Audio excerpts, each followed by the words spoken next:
Gros respect pour sa classe et sa longévité, et aussi pour ses diamants et pour ses corgis. Devant elle, on la ramène moins. Elle vivait dans un château, mais en IMO, c'est zéro. Pour être proprio, c'est Bruno. Bonjour à toutes et bonjour à tous, bienvenue dans Proprio à tout prix, votre magazine de l'immobilier. Hier, c'était la Saint-Valentin, j'espère que vous avez été généreuses et généreux avec votre dulciné. Nos consultants sont en place pour parler d'un sujet qui préoccupe les Français, l'achat en couple ou à plusieurs. Ils sont prêts, ils sont beaux, on y va.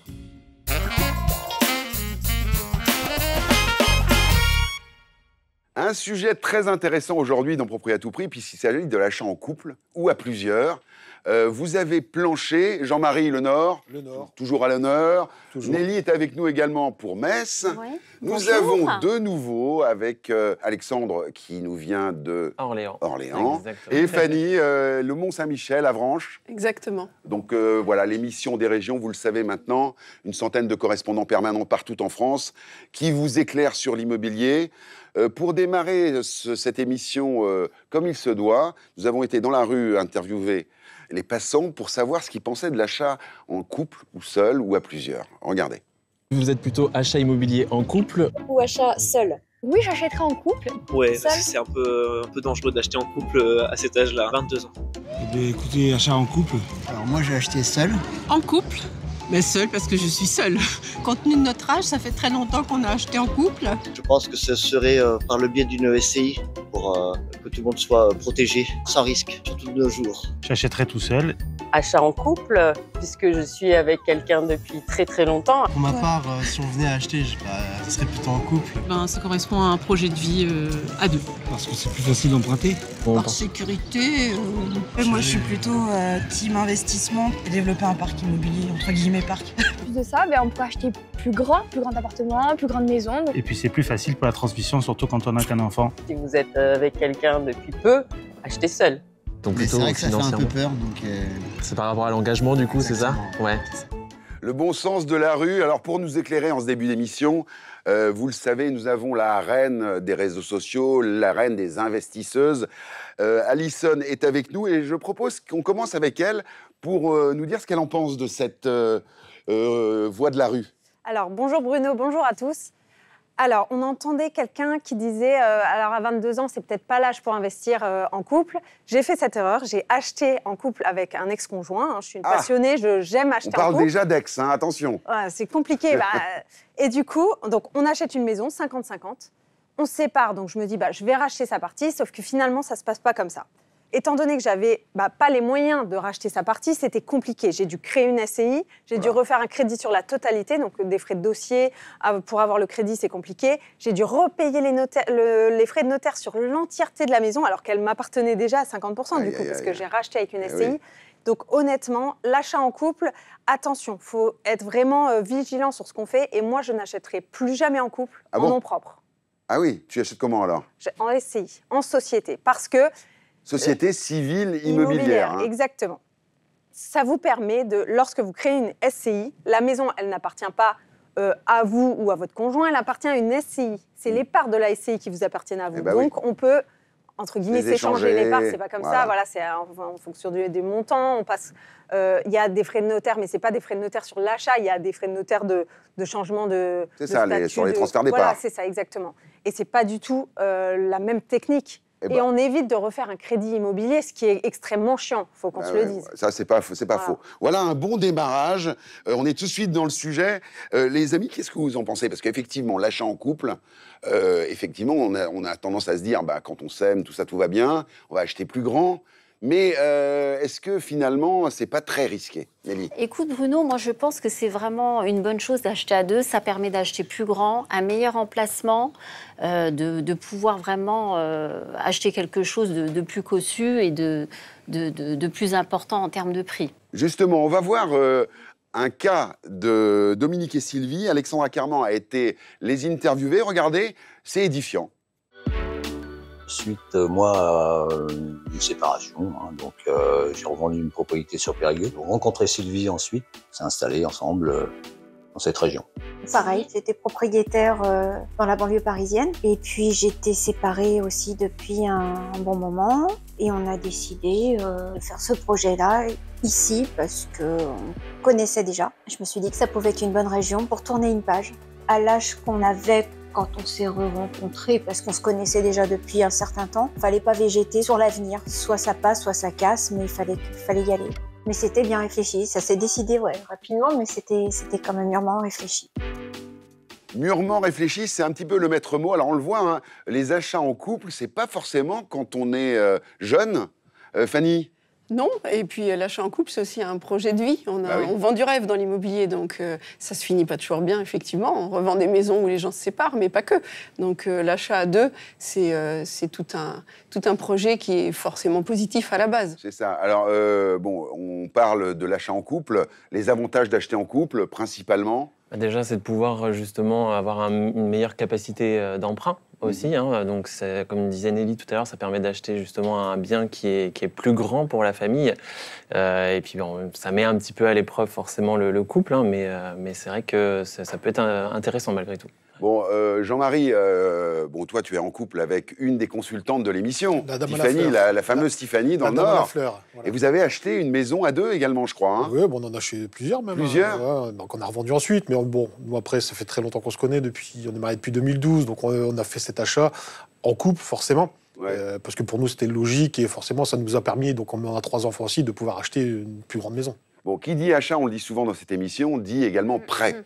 Alors, est-ce qu'il y a des avantages de prêt quand on est à deux? Oui, tout à fait. En fait, c'est un gage de confiance quand tu viens avec 2 salaires pour acquérir auprès d'un banquier. Le banquier a déjà un autre regard sur toi, en fait. C'est ça. Donc, Alors, regarde, il y a un courtier qui nous explique un petit peu la décomposition d'un prêt quand on est à deux à acheter. Donc aujourd'hui, vous êtes mariés, sans enfants. En termes de mensualité, quelle serait votre mensualité de confort? Du coup, on peut monter jusqu'à 1200. Jusqu'à 1200 €. Ici, on était parti sur une demande de financement sur un projet hors frais de notaire à 203 000 €. On venir s'ajouter les frais d'acte notarié, que j'ai évalués à 14 200 €. Et également à ça, on va venir ajouter les frais de garantie bancaire. Vous m'avez demandé de faire un financement dans la mesure du possible sans apport. On est bien d'accord. Donc là, aujourd'hui, je suis en mesure de pouvoir vous proposer un financement sur une durée de 25 ans en respectant vos mensualités. Aujourd'hui, je me positionnerai sur un prêt à 220 400 € avec un taux à 3,20 sur 300 mois, soit 25 ans. Donc, ce qui nous donnera une mensualité, assurance incluse, de 1 145 €. On est en dessous de vos 1 200 € et en plus, d'un autre côté, vous ne touchez pas à votre apport. De l'échéance qu'on a, oui. Qu'est-ce qui est inclus dedans? Une partie de votre mensualité va être composée du prêt en lui-même. J'entends par là la somme qui est engagée juste pour la maison. D'accord. Après, vous allez avoir la partie des intérêts, d'accord, qui sont annexés sur le taux à 3,20. Et vous avez aussi la partie assurance emprunteur, qui est cette fois-ci rattachée au prêt. Voilà, alors là, ça nous éclaire. Jean-Marie, on voit ce couple, il n'a que 10 000 € d'apport. Et finalement, il s'en sort. Il s'en sort très bien avec juste 10 000 € d'apport parce que leur courtier leur a trouvé quelque chose de très bien. Sachant que là, on est dans un cas en plus un peu particulier parce que Tatiana, qui est là, est lettonienne et américaine en même temps, qu'elle commence son activité. Ouais. Donc en fait, c'est plus son compagnon qui va prendre lui en charge la plus grosse partie du prêt. Ouais. Donc ça va jouer surtout au niveau des assurances parce que lui partira donc 100% au niveau de l'assurance et elle 50% parce que lui du coup pourra lui subvenir forcément aux besoins que elle, si l'inverse se passe, pas forcément.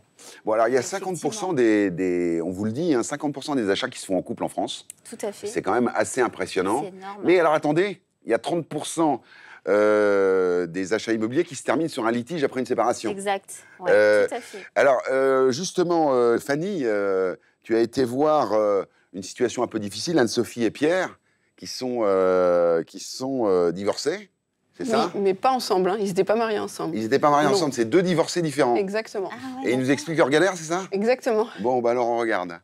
Alors, suite à la décision de séparation, nous savions tous les deux que nous ne voulions pas garder notre bien. Donc, nous avons fait appel à 2 agents immobiliers pour faire des estimations. Nous étions un petit peu en cas particulier puisque nous avions reçu des aides de l'ANA pour rénover cette maison. Donc, il a fallu aussi appeler l'Agence nationale de l'habitat pour savoir s'il fallait ou non rembourser cette somme. Comme ça ne faisait pas justement 6 ans nous étions dans le bien, il a fallu rembourser une partie donc, au prorata des années qui nous restaient par rapport à la clause du financement. Alors, lors de la séparation, après un petit moment d'hésitation, nous avons décidé de faire évaluer la maison que nous avions en commun par 2 agents immobiliers et un notaire. Une fois que nous avons trouvé un prix qui nous convenait à tous les deux, j'ai fait en sorte de racheter les parts de la maison de mon ex-conjointe par le biais d'un allongement du crédit dans le temps. J'ai pu me permettre de conserver la maison tout en gardant un niveau de vie qui soit acceptable pour moi-même et mes enfants. Bon, voilà, alors on voit, hein, il y a effectivement des situations compliquées. Alison le disait tout à l'heure. Racheter, c'est pas facile. C'est compliqué. Qu'est-ce que vous en pensez alors Racheter après, oui, effectivement, c'est pas facile, mais c'est la seule solution finalement, ou bien se mettre d'accord avec le conjoint et revendre le bien. Mais bon, ça sous-entend que la personne... Et revendre le bien, c'est les estimations, les gens ne sont pas d'accord. Et puis tout dépend des moyens financiers de chacun, en fait. C'est la question. Le plus important aussi, c'est à l'époque à laquelle tu as acheté, si tu n'es pas sensiblement en train de perdre de l'argent si tu revends. Bon, on est le lendemain de la Saint-Valentin, hein, les filles, quand Restons même. positifs, quand même. On pourrait parler de choses drôles ou pas? Parce que là, j'ai tout d'un coup l'impression qu'on va se couper les veines. Là. On ne revend pas toutes les maisons, quand même. Ouais. Moi, j'ai des clients qui se sont séparés, mais qui ont voulu garder le patrimoine ensemble. Ah oui, c'est ça. Pour ne pas perdre d'argent, donc ils s'entendent. Pour les enfants aussi, peut-être. Pour les enfants, et puis ils ont pris ça un peu comme une société, en fait, commune. Ils ont gardé leur patrimoine, ils ont fait chacun leur vie. Ça tombe bien que tu prennes la parole, parce que Pénélope, est-ce qu'une séparation, ça ne vaccine pas d'acheter à 2 par hasard? Ça dépend des avis. Moi, personnellement, je serais d'avis de recommencer. Bon, voilà. Pénélope, qu'est-ce qu'elle nous dit, Pénélope? J'avais acheté avec mon ex-conjoint un bien immobilier dans lequel nous avions vécu une bonne dizaine d'années. Notre relation s'étant dégradée, j'ai très vite quitté notre appartement, dont je payais encore le crédit. Et j'étais malheureusement dans l'incapacité financière et de rembourser mon crédit et de relouer un appartement ou de m'acheter peut-être autre chose.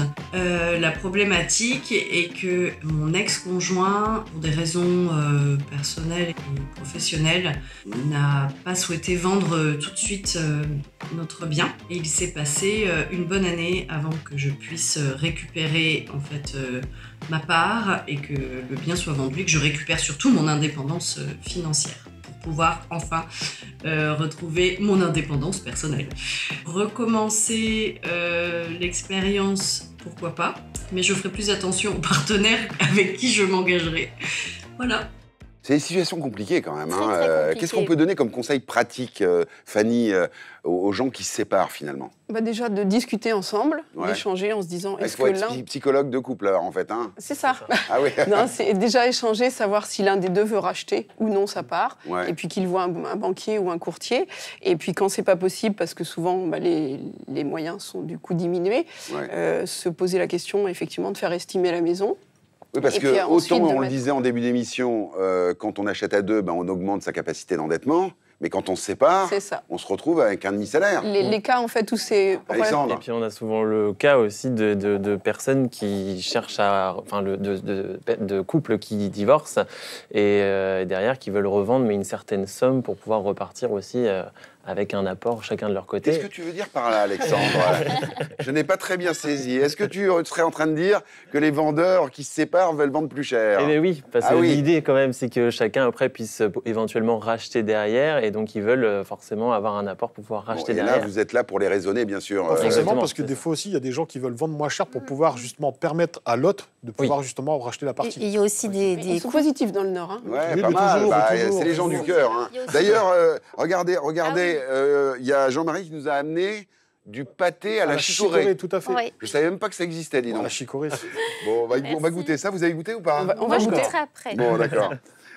Oui, Nelly. Alors moi, je disais en fait que parfois, ça peut arriver aussi que dans le couple, il y en ait un des deux qui ne souhaite pas vendre pour embêter l'autre parce qu'il a été quitté à un moment donné. Et là, ça peut se corser. Là, on est sur Dallas. Là on est sur Dallas, mais ça arrive très très souvent. Donc là, tu n'as pas le choix finalement de faire appel à une procédure judiciaire. Non, mais alors, Jean-Marie le disait, effectivement, il y a les deux cas. Il y a les gens qui vont le vendre plus cher, mais souvent pour payer un petit peu moins de frais de notaire, pour permettre à l'autre d'acheter. Ah, c'est surtout pensé. Enfin, mais est-ce que c'est légal? Parce qu'en fait, une valeur de maison, vous le savez mieux quiconque, c'est une valeur d'une maison. On ne peut pas choisir la valeur de sa maison. On ne peut pas trop sous-estimer un bien. On pourrait être qualifié par les impôts, finalement, d'avoir sous-estimé le bien pour arranger son compagnon. Bah oui, c'est ça. Et qu'est-ce qu'on risque, du coup, là, dans ce... Un contrôle fiscal. Un contrôle fiscal, bah voilà. Bah là, je dis l'émission est good vibe. Hein. La Saint-Valentin, donc les litiges, les séparations, tout le monde est content. Hein. Ça se passe bien. Contrôle fiscal, hein, maintenant. Là, carrément. Bon, et ben justement, effectivement, on a été, pour mettre les choses un petit peu sous un éclairage un peu sympa, voir Yasmine, Jennifer et Marco. C'est Jean-Marie qui s'y est collé. Et ça s'est bien passé, en fait. Très, très bien. Regarde comment ça s'est passé, leur histoire. Oui, on a une histoire atypique tous les trois. Donc avec Marco, on est mariés, on est en train de divorcer et on voulait revendre notre maison. On s'est séparés maintenant il y a 2 ans. Puis Yasmine est arrivée dans la vie de Marco il y a quelques mois et elle nous apporte justement une solution. En fait, moi j'ai proposé à Marco de reprendre la part de Jenny parce que je savais qu'il n'avait pas envie de déménager, qu'il aimait beaucoup cette maison. Moi je me sens bien dans cette maison. L'idée, c'était de faire une cession de nom, c'est-à-dire que en fait, la banque dans laquelle eux ont fait le prêt remplace le nom de Jane par le mien. Donc moi, en fait, je verse une soulte à Jenny et on reprend le crédit à 2 à 50-50 pour qu'on ait la propriété de la maison à 50-50 et le remboursement du crédit à 50-50. Par respect, qu'on a tous les trois les uns pour les autres, pour notre famille, pour les enfants. On a la chance d'avoir été tous les trois intelligents dans cette séparation, cette reconstruction familiale. Notre couple est fini, mais juste on se respecte. Ben voilà, des gens intelligents. Ça se passe bien. Alexandre, qu'est-ce que ça t'inspire? Bah là, on voit que du coup, il y a une vraie communication entre les trois et que l'idée, c'est que vraiment tout se passe bien. Et en plus, elle a dit justement que l'idée, c'était que ça se passe bien aussi pour les enfants. Bon, pour nous éclairer, vous le savez, on a un pensionnaire de renom qui est représentant de la Chambre des notaires, Olivier Pontenot. On a beaucoup parlé de difficultés et c'est bien toi l'homme de la situation pour ce genre de problème. Alors, qu'est-ce que tu conseilles, toi, en tant que notaire, pour l'achat en couple et pour, éventuellement, qu'est-ce qui se passe en cas de séparation? Alors, ce qui est très important, c'est de fixer des règles du jeu, parce qu'il y a plusieurs façons de gérer ces relations financières dans une relation d'amour, et il faut être clair dès le départ. Par exemple, quand on achète en couple, on peut être dans une forme de mutualisation, parce qu'un conjoint va mettre sa carrière en avant, l'autre va plus s'occuper du foyer, et on fera 50-50 au final, même s'il y a un différentiel de contribution. D'accord. De l'autre côté, on peut avoir une autre approche qui est de dire chacun est propriétaire de ce qu'il paye. Ah. Alors, quand on se lance dans ce jeu de la propriété immobilière, effectivement, il faut fixer les règles clairement, et puis après, il faut les appliquer, surtout en gardant bien tous les documents sur une durée de 15 à 20 ans, parce que si on est amené à se séparer, au-delà des contrats consignes, que ça soit titre de propriété, Pacs, contrat de mariage, il faut des preuves. Ah oui. Et si on se retrouve avec le meilleur contrat du monde sans aucune preuve, eh ben on a fait tout ça pour rien. Ah, donc il faut faire des dossiers tout au long de la relation, en gros. Ouais, tenir une comptabilité. Ah bah je vois le genre. Ouais. Merci Olivier. C'est pas à Saint-Valentin pour ces bons comme conseils esprit, hein, mais conjugaux. Là, effectivement, c'est le couple qui... Oui, il faut une pièce, il faut peut-être. Voilà. Une pièce adaptée pour celui qui a beaucoup de relations. Est-ce que acheter à deux, c'est un engagement plus fort que le mariage, finalement? Ah oui, complètement. Moi, je dirais qu'il y aurait rien de plus fort que l'amour, donc non. Ah, moi, je dirais non. Je pense pas. Moi, je dirais non. Moi, je dirais que c'est quand même aussi une preuve d'amour d'acheter à deux. Oui, voilà, oui. Ouais. Parce que finalement, on prend des risques. C'est qu'on veut créer quelque chose Voilà, avec la c'est qu'on personne veut avec qui on créer est. quelque chose. Et oui, c'est tout aussi fort. Voilà. 50% des acheteurs achètent en couple. Dans vos régions, c'est un petit peu différent. Est-ce qu'il y a beaucoup de célibataires? Est-ce qu'il y a beaucoup d'achats en couple?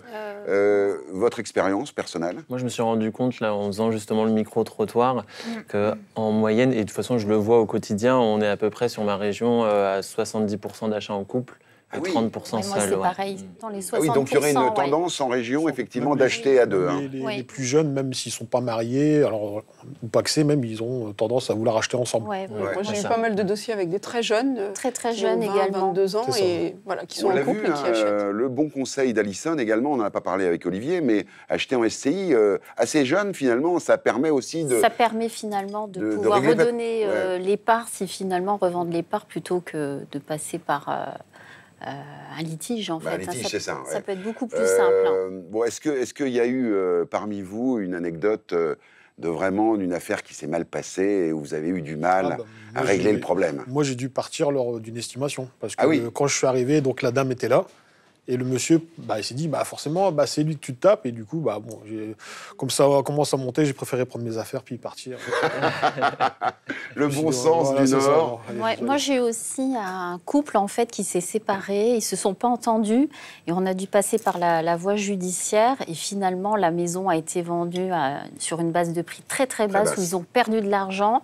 Par rapport à peut-être leur sale caractère, hein. S'ils avaient été un peu conciliants, ils auraient pu récupérer plus. Dans les séparations qui peuvent poser problème. On joue les médiateurs parfois quand même. Les médiateurs, on en avait parlé effectivement, c'est une bonne solution. De notre côté, c'est d'être aussi neutre avec les deux. Voilà, c'est hyper important justement. Oui, voilà, je pense qu'il faut pas partir. Il faut concilier. Bon, on le voit, l'achat au lendemain de la Saint-Valentin, l'achat en couple, ça peut être un rêve, ça peut parfois être un cauchemar. On va s'intéresser dans la deuxième partie d'émission à l'achat à plusieurs, entre amis, en famille, avec des amis, etc. C'est un sujet qui est également passionnant, mais qui pose quelques soucis. Mais juste avant, un petit récap de cette partie sur l'achat à deux. Aujourd'hui en France, 60% des Français vivent en couple et ce chiffre grimpe à 76% chez les 35-44 ans. 55% des sondés estiment qu'il faut attendre au moins 2 ans avant d'acheter une résidence principale à deux. Selon les Échos, 30% des personnes vivant en couple considèrent l'achat immobilier comme une façon de réduire les dépenses liées au logement et ils sont 40% à souhaiter ainsi se constituer un patrimoine. Exception faite de Paris, investir dans la pierre permet aux couples de gagner en mètres carrés. Par exemple, à Mulhouse, un couple de locataires vivant chacun dans un studio de 25 mètres carrés pourrait, pour la même mensualité, acheter un bien d'environ 120 mètres carrés.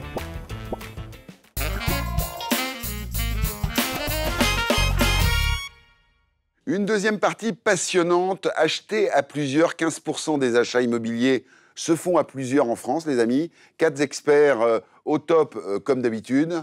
Alexandra, qui nous vient de Soulac. Soulac-sur-Mer. Soulac-sur-Mer, oui. C'est à côté de Bordeaux, ça? Une très belle station balnéaire à côté de Bordeaux. Eh bien, écoute, on est ravis de t'accueillir dans cette émission. Tu vas nous éclairer et nous dire si... T'as déjà acheté à plusieurs?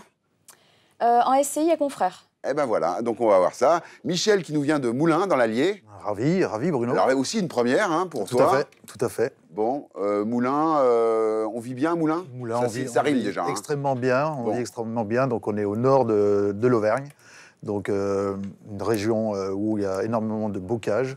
Donc on est à la campagne en même temps à la ville. Bon, Lorna, oui. Alors Bergerac, on te connaît, tu reviens. Oui. Est-ce que tout va bien? Est-ce que tout va bien dans ta vie en ce moment? Tout va bien, moi. Ouais. Toujours. 4 enfants, Saint-Valentin, oui. Ça a dû être... Ah, c'était hard, Saint-Valentin. Oui, c'est ça. Hard. Ah, bah écoute, au bout de 4, oui, c'est hard. D'accord, ok.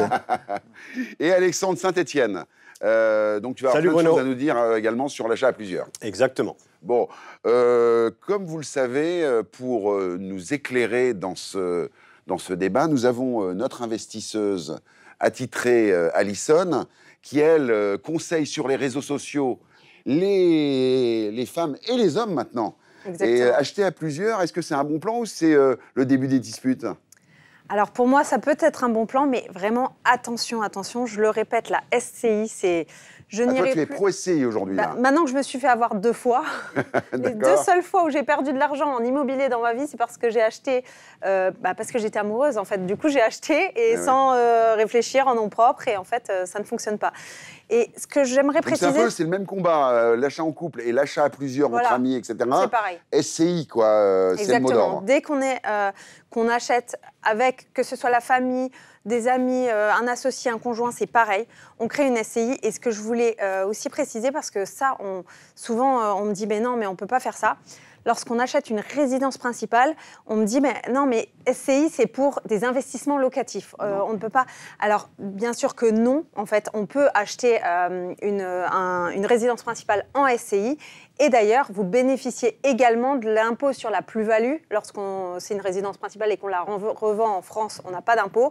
Et souvent, les gens pensent que comme on a acheté avec une SCI, on ne bénéficie pas de cet impôt. Mais bien sûr, on bénéficie de cet impôt. Et le petit conseil que je veux vous donner en plus, parce que je me suis fait avoir, j'ai perdu pas mal d'argent. Donc, si je peux éviter à certaines personnes de faire la même chose, lorsque j'ai racheté ma première maison en SCI, j'avais mis 10% à ma mère, 5% à mon frère et le reste pour moi. Donc c'est moi qui vivais dans cette maison et quand je l'ai revendue, je n'ai pas payé l'impôt sur la plus-value, mais que sur ma partie à moi. Donc sur leurs 15% à eux, vu qu'ils ne vivaient pas avec moi, j'ai dû payer, donc c'est moi qui ai payé en l'occurrence parce que voilà. Mais du coup, j'ai perdu de l'argent à cause de ça. Attention à la répartition. Mettez vraiment pas beaucoup de pourcentage, encore moins que ça. Et dans les SCI aussi, ce qu'il faut savoir, et ça je l'ai appris il n'y a pas si longtemps, donc pour créer une SCI, on est obligé d'être au moins 2. C'est la loi, on ne peut pas créer une SCI seule. C'est si la vie fait en sorte qu'on se retrouve tout seul dans la SCI parce qu'il y a un décès ou une séparation, l'État n'est pas trop regardant. Donc au pire, ce qu'on peut avoir, c'est un rappel de l'État et qui nous dit, voilà, vous avez 1 an pour retrouver un associé, mais il n'y a pas d'obligation, d'amende là-dessus. d'amende. Voilà, donc c'est bon à savoir. Bon, c'est bon à savoir. Merci Alison. Ça, c'est une bonne introduction au sujet. Moi, j'aimerais vous entendre effectivement sur les achats à plusieurs. Est-ce que vous pensez que c'est un bon plan? Parce que dans l'imaginaire collectif, on se dit, voilà, une petite baraque à la campagne avec des potes pour aller faire la fête, ça a l'air séduisant. Oui. Lorna? Oui, c'est comme les petits mouchoirs, quoi. Ça me paraît séduisant. Après, je pense que je suis tout à fait d'accord avec ce que disait Alison. Il faut vraiment bien regarder, bien faire les choses, et une SCI, c'est vraiment la meilleure solution. Meilleure solution. Bon, alors donc on va tourner autour de la SCI. Oui. Alexandre? Moi, je suis plutôt contre d'acheter à plusieurs, même si c'est en famille. C'est toujours très bien au départ. Les projets sont toujours superbes. Seulement quand il y a un moment, il y a un problème parmi ces 3 ou 4 personnes qui ont investi. On va y venir. Alors justement, tu as été interviewé, Frédéric et Christelle. Ils font tout en famille. Tout en famille. Alors, on va voir, ça se passe bien ou pas? Ah oui, ça marche très bien. Regarde.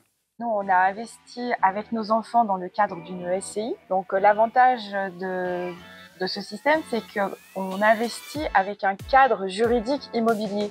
Donc, en fait, si quelqu'un veut se retirer, il y a des règles. Et donc, on applique ces règles. Chaque membre de la famille a un nombre de parts dans l'association et les dividendes sont tout simplement répartis à hauteur de ses parts. Le gros avantage d'acheter à plusieurs, c'est d'avoir un apport financier plus important et de pouvoir se positionner sur des biens plus gros et éventuellement, si ça se passe mal, de partager les problèmes. Dans notre parcours d'investisseur, on a été confronté à l'association avec une tierce personne et malheureusement, ça s'est pas très bien passé. Donc aujourd'hui, les seules personnes avec qui on est susceptible de s'associer, c'est nos enfants. Oui, alors ça se passe bien, ça se passe pas bien, mais globalement, l'achat à plusieurs, c'est quand même une solution qui permet de résoudre pas mal de problèmes, en fait, finalement. Oui, complètement. Donc, en fait, eux, c'est vraiment une famille très soudée. Ils s'adorent, donc le père, la fille, la mère, et ça se passe très, très bien. Mais ils le font aussi au niveau professionnel que sur du personnel, sur de l'investissement, par exemple, et ça matche super bien. Qu'est-ce que vous pensez de l'idée de faire une SCI pour transmettre à ses enfants ? Alexandra, est-ce que tu as un avis sur la question? Oui, moi je trouve ça beaucoup plus simple parce qu'en fait, de toute façon, tout investissement immobilier comporte une part de risque, mais je trouve qu'acheter en SCI, effectivement, après, c'est juste une revente de parts. Donc c'est bien plus simple au niveau de la transmission du patrimoine. Mais là on parle effectivement de racheter le bien, donc ça crée du cash pour celui qui reste vivant. Et ensuite, le bien peut être exploité en location. Lorna, c'est une bonne solution, ça. Si c'est pas un frère et une sœur et que c'est l'époux, je serais plus sur la tontine, c'est-à-dire le dernier survivant, en fait. Ça. Et du coup, là, il y a vraiment des avantages. Il n'y a aucun droit de succession. Et par contre, ça permet de régler le problème des héritiers, j'ai envie de dire. Ça va directement, en fait, à notre époux ou à notre épouse. Une réelle protection. Du coup, il n'y a pas ce problème d'héritage avec les enfants qui, parfois, on le sait, se déchire un petit peu. Ouais. Alors, les achats entre amis, moi, ça m'intéresse. On parlait des petits mouchoirs. Acheter une maison à plusieurs, est-ce que ça génère pas des conflits sur l'usage du bien? Est-ce que tout le monde a envie d'aller en vacances ensemble sur le long terme? Alexandre? Alors, moi, je sais qu'il y a, par exemple, il y a beaucoup de Parisiens entre amis qui achètent des biens, des résidences secondaires, par exemple, en Normandie. Ouais. Et c'est toujours conflictuel de savoir qui va être dans quelle semaine pendant les vacances, qui peut le prendre, qui... voilà. Donc donc ça, c'est l'achat à plusieurs, genre en time-sharing. Exactement. On ne va pas ensemble en vacances. Non, c'est on vraiment... achète ensemble, on achète ensemble parce qu'on ne peut pas tout seul acheter parce que ça coûte trop cher. Donc, on achète entre amis. Le problème, c'est de savoir qui va prendre quelle semaine, etc. Donc, ça crée quand même des tensions, des conflits. Donc, c'est toujours un problème d'acheter avec... Alors, quel conseil vous donnez, vous, en tant que professionnel, pour résoudre ces problèmes-là et pas avoir ce genre de conflit? Moi, j'ai des clients, justement, qui ont trouvé une autre stratégie pour se protéger eux-mêmes. Pareil, Parisiens, en fait, donc station balnéaire, donc beaucoup d'achats de résidences secondaires. Ils ont acheté donc à 6 couples, une grande maison de 200 mètres carrés. En revanche, ils ont fait tous les travaux pour diviser en 6 appartements. Ah oui. Après, ils ont fait effectivement travaux de sous-compteurs, etc., pour être vraiment autonomes. Là, il y en a un, par exemple, qui revend son bien. Mais du coup, ça leur a permis d'acheter une grande maison à la plage et puis d'être finalement très autonomes et très protégés chacun des 6 justement, couples. quand on divise comme ça, qu'on a acheté à plusieurs et que tout d'un coup, il y en a un qui s'en va, c'est plus la même communauté, finalement. Est-ce que ça génère pas c'est le risque. un peu de frustration et pourquoi tu t'en vas Qui on va avoir à ta place? C'est le risque, et j'irai au-delà, c'est que surtout pour les acheteurs, ils savent qu'ils arrivent dans un bien qu'ils vont acheter, qui avait été acheté au départ à 6. Et oui. Donc, entente, etc. Donc, pour les acheteurs, ça peut être un peu compliqué de se projeter aussi dans une espèce de petite communauté qui avait été créée au départ. Bon. À Moulins, est-ce qu'on achète à plusieurs? Oui, bien sûr, à Moulins comme par ailleurs. Après, moi, je dis attention, il y a toujours la forme, on va dire, idyllique, puisqu'on se dit on va acheter à plusieurs, on a une force de frappe plus importante. Mais derrière, moi, je conseille fortement de se rapprocher quand même soit d'un avocat dans l'immobilier, soit d'un notaire, pour bien stipuler du départ un petit peu les règles, parce qu'on a la partie au départ où tout va bien, et il faut absolument penser au pire. Tu me fais une transition toute trouvée, puisque Bérangère, une de nos consultantes émérites, est allée voir un conseiller, pas matrimonial, patrimonial, pour expliquer les différentes manières d'acheter à plusieurs. Alors, si vous achetez un bien à plusieurs, 2 options s'offrent à vous. L'indivision, solution la plus courante, qui permet à chaque propriétaire de détenir une quote-part du bien. En cas de séparation ou de décès, la gestion peut devenir complexe car toute décision nécessite l'accord des co-indivisaires. En SCI, Société Civile Immobilière, c'est souvent privilégié plutôt dans le but de transmission d'un patrimoine que pour une résidence principale. Elle apporte une meilleure organisation successorale, mais sa dissolution en cas de séparation peut s'avérer lourde et coûteuse, notamment si l'un des conjoints souhaite conserver le bien. Le choix entre ces options doit être réfléchi en fonction de vos objectifs patrimoniaux. Eh ben voilà, quand on parle de possibilité d'acheter à plusieurs, quand on veut être éclairé sur le sujet, nous avons notre pensionnaire, représentant de la Chambre des notaires, Olivier Pontenot. Qu'est-ce que tu penses, Olivier, de ces conseils que nous donne ce conseiller patrimonial? Est-ce qu'il est dans le juste? Exactement. C'est vrai que c'est des choix qui doivent être mûrement réfléchis au départ. Parce que le système de l'indivision et le système de la SCI sont assez différents l'un de l'autre.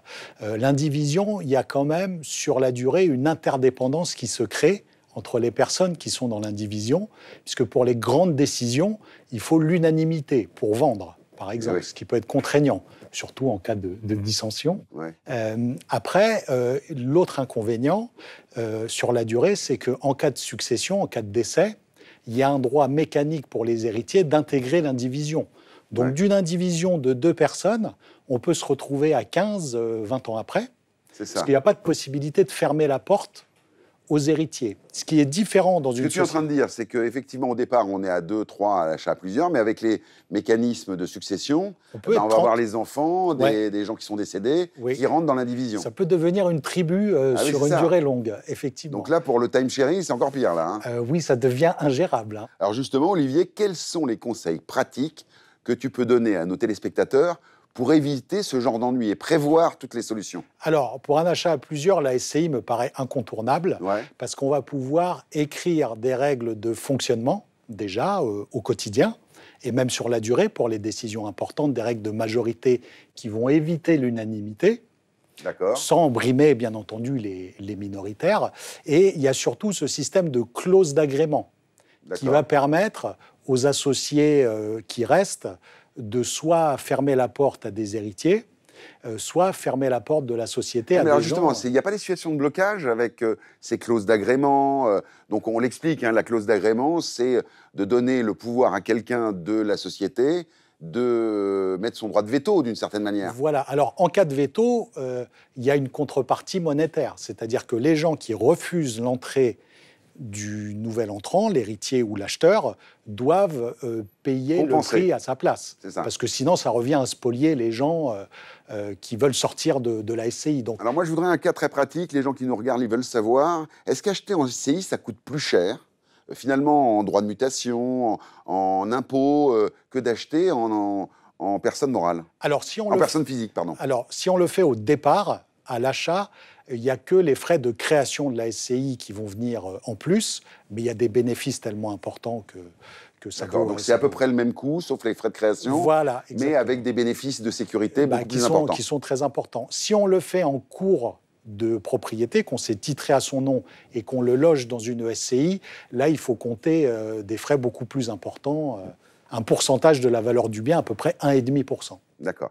Olivier, tu restes avec nous parce que j'aurai d'autres questions à te poser tout à l'heure. Nos consultants aussi ont beaucoup de choses à dire sur le sujet. Il se trouve qu'on constate que les grandes villes voient les achats à plusieurs augmenter. En préparant cette émission, j'ai vu Paris, Lyon, Marseille. Est-ce que dans les plus petites villes, comme Saint-Étienne, Bergerac, etc., il y a une tendance à acheter à plusieurs? Oui, ouais. C'est vrai. Pareil, en fait, ils gagnent des mètres carrés. Donc, en gagnant des mètres carrés, ils ont un confort de vie qui s'améliore. Et donc, c'est vrai qu'acheter à plusieurs, ça permet ce gain de mètres carrés ou même de pouvoir faciliter l'achat, puisqu'avec nos taux bancaires qui ont énormément augmenté, il y a 2 salaires, donc c'est plus facile, même en province. Ça serait pas forcément, excuse-moi, je te coupe, mais ça serait pas forcément la même raison. Pour moi, c'est pas gagner des mètres carrés. Moi, je suis dans une station balnéaire, donc forcément beaucoup de résidences secondaires. Les gens n'ont pas tous les moyens d'acheter une résidence secondaire, et en mutualisant du coup leur crédit, etc. Est-ce que l'achat à plusieurs peut être aussi un investissement pour justement louer dans une station de balnéaire? Bien sûr, parce qu'en fait, les ventes principales se font parce que les gens ont un pied-à-terre, donc résidence secondaire, et investissement locatif, donc qui amortit totalement leurs biens. Et en plus, ils font un investissement locatif, donc rentabilité. Alors, à Moulins ou à Saint-Étienne, quelles sont les tendances fortes aujourd'hui, soit en investissement, soit en achat de résidence secondaire? Investissement à plusieurs, effectivement, ça permet d'acheter un bien plus important, donc ça c'est très bien. Après, la question est de se savoir, le fait d'acheter à plusieurs, comment on se répartit les dividendes, par exemple, les recettes. Ben oui, c'est ça. Ça dépend des zones aussi. Quand on est en SCI, en fait, les parts peuvent être redistribuées indépendamment de la mise de départ. On peut donner des parts. Moi, je croyais qu'on faisait une émission spéciale couple et achat à plusieurs. En fait, on fait une émission spéciale LCI.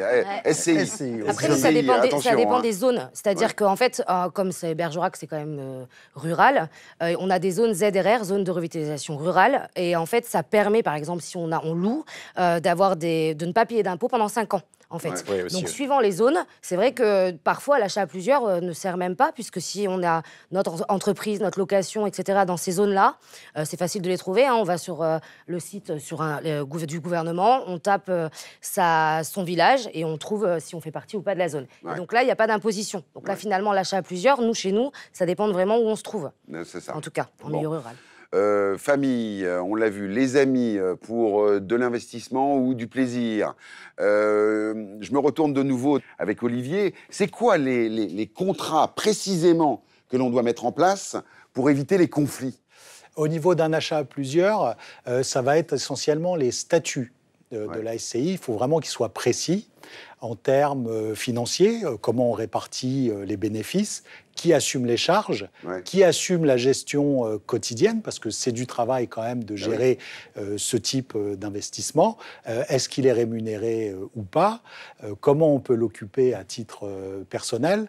Et alors parfois, il y a même des gens qui ajoutent une sorte de règlement intérieur. En plus... je n'investirais pas avec eux, moi, je pense. Cela. Oui, après, parce que parfois, c'est de l'immobilier de loisirs en zone balnéaire, en zone de montagne. Parfois, c'est de l'immobilier engagé. Ça va être d'entretenir une propriété, de développer un projet. Un peu durable. comme toujours dans cette émission, c'est l'anticipation et bien préparer ses achats pour éviter les problèmes à court, moyen ou long terme.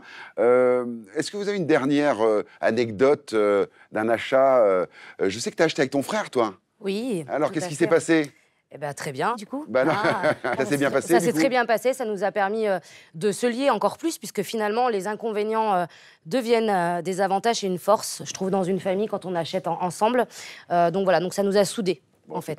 Bon, dans la troisième partie de l'émission, nous retrouverons un petit nouveau dans l'émission, Maxime Banane, qui nous fera la banane de la semaine. Ne ratez pas ce petit moment un petit peu d'humour, parce qu'il décortique les annonces immobilières sur le net avec brio, et il va nous faire une exclusivité sur une affaire assez marrante. En attendant, on a dans la troisième partie l'interactivité avec vos questions auxquelles nos experts répondront. Merci les amis pour vos interventions. Et tout de suite, le petit récap de cette partie. Aujourd'hui en France, environ 15% des achats se font à plusieurs en dehors des achats en couple.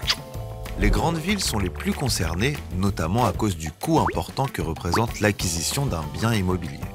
En effet, la capacité d'emprunt lors d'un achat à plusieurs est calculée à partir de l'endettement de toutes les personnes impliquées. C'est aussi une solution qui peut s'avérer intéressante pour aider parents ou enfants à devenir propriétaires, mais aussi pour préparer une transmission.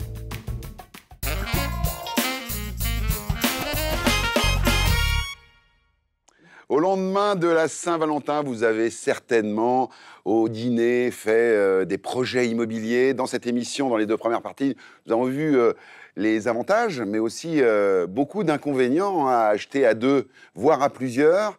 4 piliers de l'émission sont avec nous, Marie, Alexandre, Nelly et un revenant. Et ça faisait un petit moment que tu n'étais pas venu, Sébastien. Hein. Effectivement. Je suis venu juste pour cette émission parce que c'est... ça te concerne. À dire. Ouais. C'est concernant pour toi. Ouais, complètement. Bon, est-ce que tu es pour l'achat à plusieurs, toi, alors? Absolument pas du tout. Ah, voilà, c'est ça. Moi, je suis pour l'achat seul. De tout faire seul. La Saint-Valentin seul, c'est mieux pour tout le monde.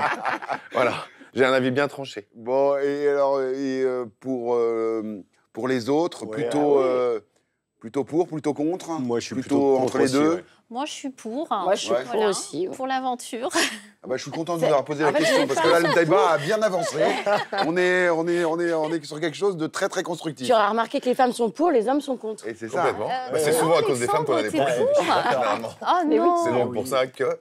Est-ce que vous avez une petite anecdote pour démarrer un peu cette partie qui, je le rappelle, est une partie interactive où nous allons répondre à vos questions. Vous êtes de plus en plus nombreux et on vous en remercie de nous poser des questions. Nos experts sont là pour y répondre. Est-ce que vous avez une petite anecdote d'un achat, pour le coup, pour bien démarrer, qui s'est bien passé ou au contraire non, pas trop. Moi, j'en ai une qui s'est moins bien Alors, vas-y, raconte. Un jeune couple donc, qui s'était rencontré 9 mois avant, qui achète donc un bien immobilier. Lui met 70 000 € d'apport. Ah, quand même. Et en fait, j'ai insisté pour que ce soit noté dans l'acte notarié. Il n'a pas voulu. Il a dit non, on achète à 50-50, je mets de l'argent, tout va bien. Amoureux. Il était amoureux.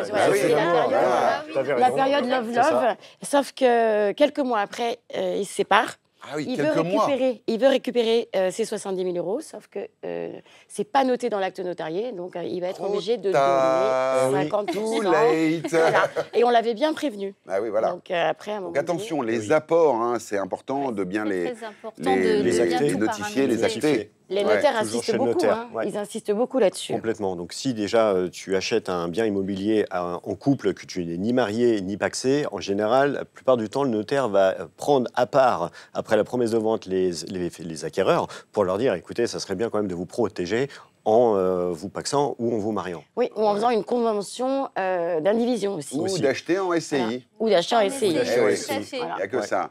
Est-ce que, Nelly, tu as une belle histoire à nous raconter à Metz? Écoute, c'est pas forcément une belle histoire, mais en fait, j'ai 2 couples qui ont voulu acheter une résidence secondaire tous ensemble. 2 couples? 2 couples. Pour partir donc là, on est sur l'achat en couple et l'achat à plusieurs. À plusieurs, donc ils ont voulu acheter ensemble finalement pour se partager les vacances et les frais. Sauf qu'il y a l'un des couples qui s'est séparé Et donc, monsieur se retrouve à racheter la part de madame. Et finalement, il n'y a plus grand intérêt de garder l'appartement. Mais par gentillesse, il va garder l'appartement avec ses amis. Donc, il va tenir la chandelle, en fait. Il va tenir la chandelle. On est d'accord, on est sur ça. Donc, ça peut être très compliqué parce que ce n'était pas prévu au programme. L'idée, c'était vraiment de partager les vacances ou de partir chacun leur tour. Hein. Voilà. Bon, Sébastien, tu le disais, je ne suis pas pour les achats à plusieurs. Mais attention, même en investissement, investir... Non, même en investissement. Mais en même temps, le malheur des uns fait le bonheur des autres, parce que quand les couples se séparent, généralement, on récupère les biens aussi à la vente. Ah oui, c'est ça. Donc, il y a quand même ça aussi. Nord, hein, le Sébastien. Non, mais voilà, après, moi, je suis contre.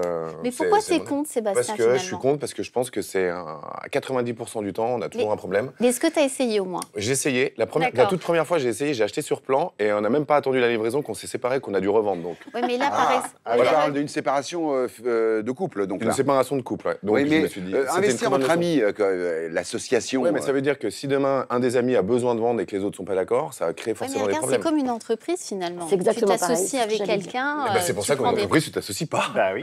Aussi. Après, si tu veux grandir, tu es obligé de t'associer. Pas forcément.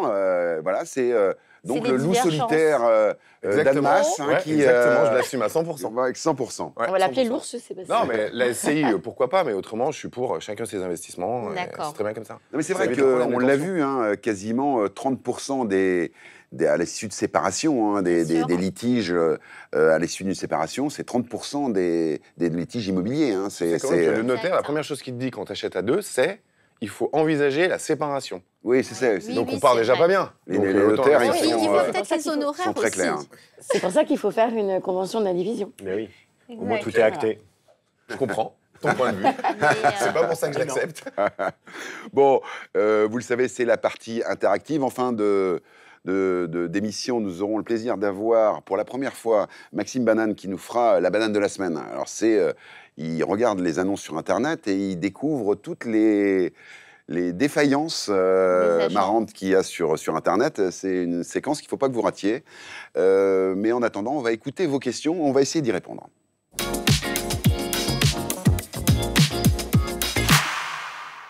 Bonjour, Pénélope de Metz. J'avais une question pour vous. Je suis très très amoureuse de mon nouveau compagnon et nous souhaiterions emménager ensemble et surtout acheter un bien. Sauf que monsieur n'est pas finançable. Donc c'est moi qui financerai entièrement le bien immobilier. Mais est-ce que je pourrais faire figurer monsieur sur le titre d'acquisition ? Voilà, alors là, ça c'est... Ça va pas. Mais surtout pas. Mais ça va pas. Surtout pas. Bon, alors moi, ce que je propose, c'est quand même qu'on aille dans le détail, parce qu'on a la chance, dans cette émission, d'avoir notre notaire attitré, le représentant de la Chambre des notaires. Il est beau, il est grand, il est fort, et il nous dit tout ce qu'il faut faire. Olivier Pontenot, qu'est-ce que tu réponds à cette téléspectatrice qui est amoureuse ? Alors, c'est très généreux de sa part de faire profiter de ses capacités d'emprunt son compagnon. Ouais. Mais il faut bien mesurer les conséquences de sa générosité, puisqu'elle va porter toute seule un prêt, cette responsabilité financière, sans être la seule propriétaire. C'est-à-dire qu'elle va arbitrairement déterminer un pourcentage pour son compagnon. Non, mais elle pose la question, est-ce que c'est possible déjà ? Techniquement, c'est possible. D'accord. Il n'y a pas d'interdiction. Ouais. Mais après, si l'amour, malheureusement, disparaît, il faudra en assumer les conséquences. C'est quoi les conséquences ? Allons-y, parce que, voilà, je suis amoureuse maintenant, je donne 30% de la maison, bien que mon compagnon ne soit pas finançable. Si un pourcentage de la maison à son compagnon, il n'a rien réglé, mais pour vendre la maison, il faudra qu'elle ait sa signature. Ah oui. Donc elle peut se retrouver dans une situation où l'immobilier devient un instrument de vengeance avec le compagnon qui va bloquer. Et j'imagine, Olivier, on est là entre nous, il n'y a pas beaucoup de monde qui nous regarde. En fait, ça n'arrive jamais, ça. Les séparations... Jamais, peut-être. Pour donner un ordre d'idée, il y a 2 mariages sur 3 en région parisienne qui finissent en divorce, quasiment. Et combien se terminent bien ? C'est très rare. Oui, c'est pas grand-chose.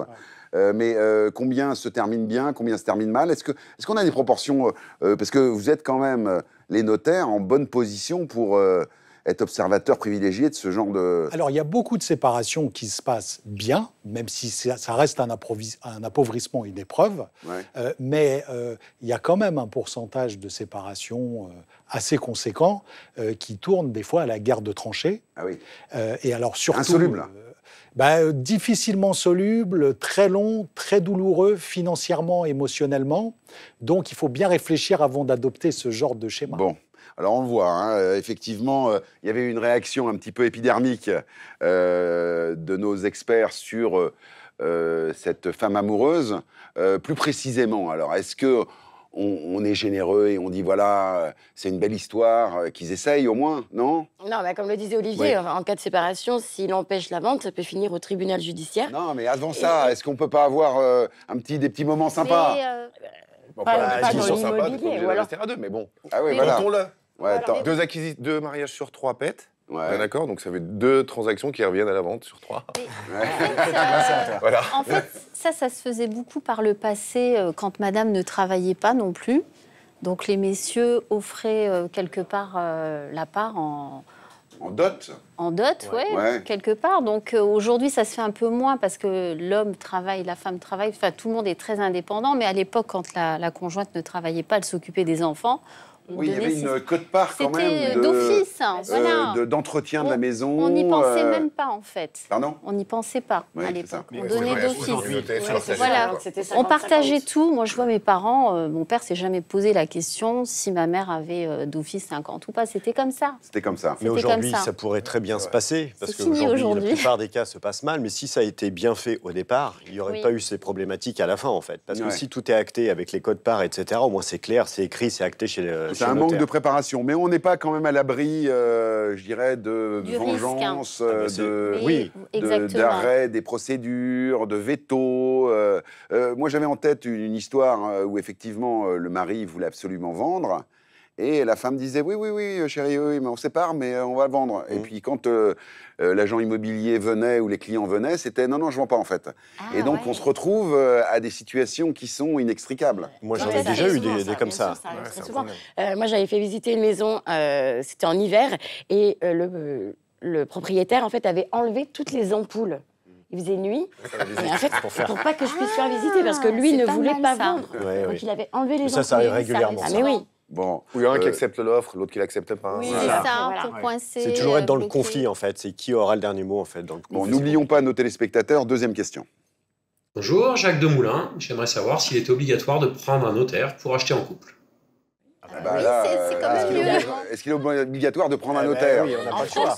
En France, oui. Pas seulement pour acheter un achat en couple. Hein. Oui, mais quoi qu'il arrive, on passe par le notaire de toute façon. L'achat d'un bien immobilier en France, c'est obligatoire. Alors, pas pour la promesse de vente, par contre, pour la réitération, c'est obligatoire. C'est ça. La réitération? La vente définitive, en fait, la signature, l'acte authentique. Voilà. Quand on devient propriétaire, qu'on met les clés. Exactement. C'est ça.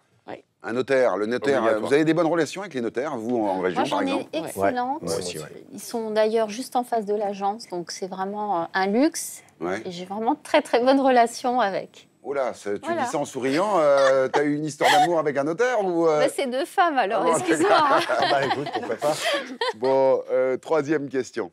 Bonjour, je suis Vincent de Moulins, dans l'Allier. Je souhaite revendre mon bien, mais mon ami copropriétaire refuse. Que puis-je faire? Alors voilà, c'est pareil. Il est censé rester en indivision, et ça, les notaires le répètent à chaque rendez-vous. Et ça peut aller jusqu'au tribunal judiciaire avec une mise aux enchères du bien. Ça prend des années, tu peux rien faire. Mais on ne peut pas rester en indivision forcée. C'est pas possible. Sébastien, il nous dégoûte d'acheter à plusieurs. Je dégoûte pas. Le gars est venu, il est décidé. Tout à l'heure, on a parlé des SCI, c'est très bien les SCI, mais tu vois, tu te retrouves dans des problèmes comme ça, c'est insupportable. Moi, je trouve ça sympa, une aventure entre potes, d'acheter à plusieurs. Même si ça se termine mal, si on passe 6, 7 étés à faire la fête, ça te plaît pas, ça? Si, mais attends. On peut faire la fête sans être obligé d'investir sur le même bien. Il lâchera pas l'affaire. Il lâche pas l'affaire. Non. Aujourd'hui, mon avis est tranché là-dessus. Bon, dernière question. Votre question, nos réponses. Salut, c'est Améline des Sables d'Olonne. Acheter avec ma sœur, est-ce risqué si elle perd son emploi? C'est un cas particulier, ça encore une fois. La dit, réponse est contenue dans la question, comme on dirait. Exactement. L'éco-solidaire, en fait. Et puis la dette, c'est pour elle. Donc la dette, rembourser la dette pour les deux. Voilà, exactement. Ouais. Donc il n'y en a qu'une qui va payer. En fait. Que ce soit avec sa sœur ou son conjoint, c'est pareil. Elle ne perd pas tous ses revenus. Oui, mais après, comment tu estimes le remboursement? Voilà, oui, c'est ça. C'est toujours le problème. Pour ça peut arriver dans n'importe quelle association. Hein. Mais après, elle peut avoir souscrit aussi une assurance perte d'emploi. Exactement. Oui, mais c'est pareil. Encore ça? Ouais. Mais ça coûte très cher. Mais ça coûte très cher. Hein. Très, c'est pas rentable de le faire. Bon, je crois qu'on a fait un peu le panorama. Les avis sont divisés. Hein. Moi, j'ai regardé. Il y a beaucoup d'avantages à acheter à 2, à 3, à 4.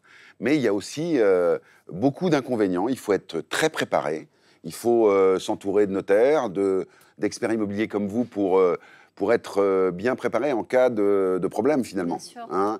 Alors, je voudrais qu'on termine avec notre ami et néanmoins notaire, Olivier Pontenot.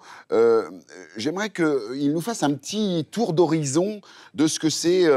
ce que sont les configurations juridiques, le PACS, la clause de tontine, l'indivision, la SCI. En quelques mots, pour terminer cette émission, qu'est-ce que tu peux nous dire sur ces 4 ou 5 statuts possibles quand on achète? Alors, quand on achète en couple, on est concubinage, PACS ou mariage. Donc, le concubinage, c'est quand même à éviter parce qu'il n'y a pas de cadre juridique.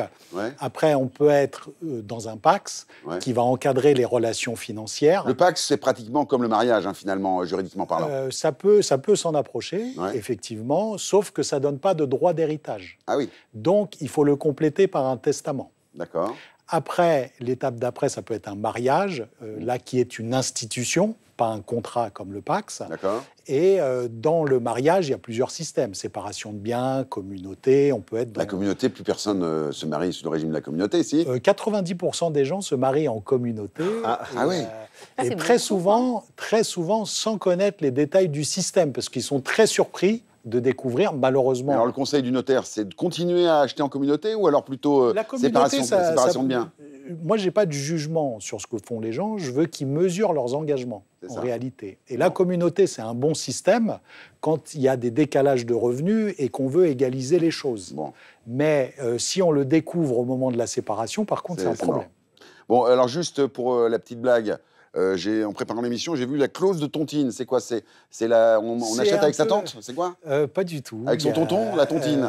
C'est quoi la clause de tontine? C'est un peu une forme de roulette russe. C'est-à-dire qu'on achète à 2 une tontine immobilière et le propriétaire, c'est le survivant.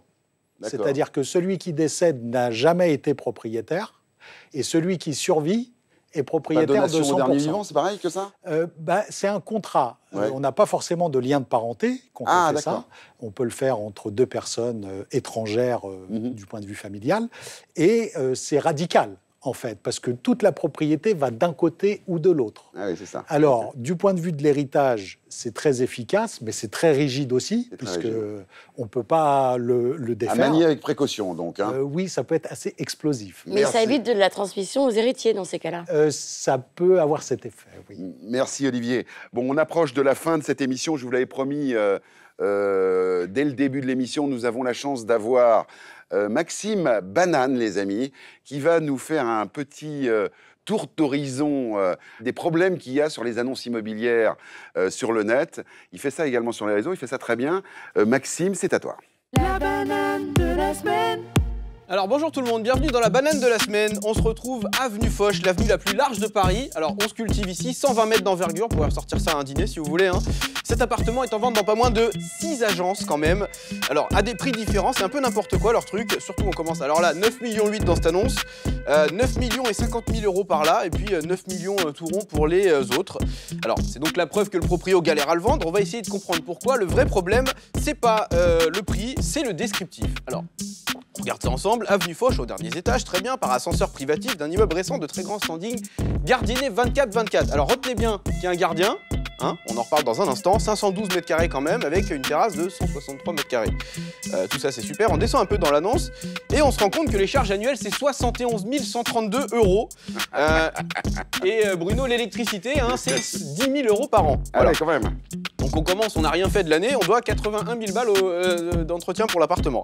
Alors j'ai évidemment cru à une erreur, Mais bon, je suis allé vérifier sur une autre annonce, hein, c'est pas ce qui manque, il y en a 6 quand même. Il n'y a pas d'erreur, il y a bien 69 000 € sur une autre annonce. Et du coup, il manque 2000 balles. Alors, moi, j'ai fait mon enquête et je suspecte le gardien de voler de l'argent. Le gardien vit un train de vie incroyable grâce aux frais de copropriété. Alors, regardez, j'ai fait mon enquête. J'ai donc ce cliché du gardien en train de balayer son allée devant sa Porsche. C'est la sienne, hein, c'est pas du tout une location. Également, cette photo du gardien pris en flag sur son yacht. Hein, voilà, regardez, vous voyez. Voilà, on l'a aussi vu sur son yacht en train de balayer son jacuzzi, hein, parce que bon, en plus d'être riche, il est pas très intelligent. Hein, voilà. C'est pas du tout des images en intelligence artificielle, hein, c'est des vraies photos, comme vous le savez. Revenons à nos moutons. 70 000 balles de charge, 10 000 € d'électricité, c'est pas fini puisqu'on est en France, hein, les amis. Et il y a quand même en France le dernier pays d'Europe à avoir un impôt sur la fortune. Qu'est-ce que c'est l'impôt sur la fortune, Bruno, pour les gens qui ne le payent pas, qui nous regardent? Ben voilà. C'est quand tu as une maison trop chère, tu dois donner de l'argent pour garder cette maison trop chère. C'est quand même incroyable. Donc pour cet appartement, l'impôt sur la fortune, je vous l'ai fait, c'est 51 900 € par an. Donc on fait le récapitulatif, le total bien sûr. 70 000 € de charges, 52 000 € d'impôt sur la fortune et 10 000 € d'électricité. Par an, cet appartement vous coûtera quand même la bagatelle de 132 000 balles. Pas étonnant que personne n'en veuille. On est d'accord, Bruno, c'est bien la banane de la semaine, hein. Maxime, merci beaucoup pour cette banane de la semaine. Effectivement, c'est une banane. Hein. Ah, complètement, hein, une belle. Hein. 130 000 balles. Une incroyable. Belle banane, incroyable. Bon, une très belle émission, les amis. On souligne d'ailleurs le petit M6+ du t-shirt de Maxime, qui me permet de vous rappeler que nous sommes disponibles 24/24 sur la plateforme de replay M6+. Belle émission, acheter à deux, acheter en couple, on y est. Hein. Ben, moi, je suis toujours convaincue. Ouais. Le petit mot de la fin. D'acheter à deux. Bah, le petit mot de la fin, je pense que je vais réitérer l'acte. Ah bah voilà. On se retrouve la semaine prochaine, les amis, pour d'autres aventures immobilières. Et d'ici là, bonne semaine.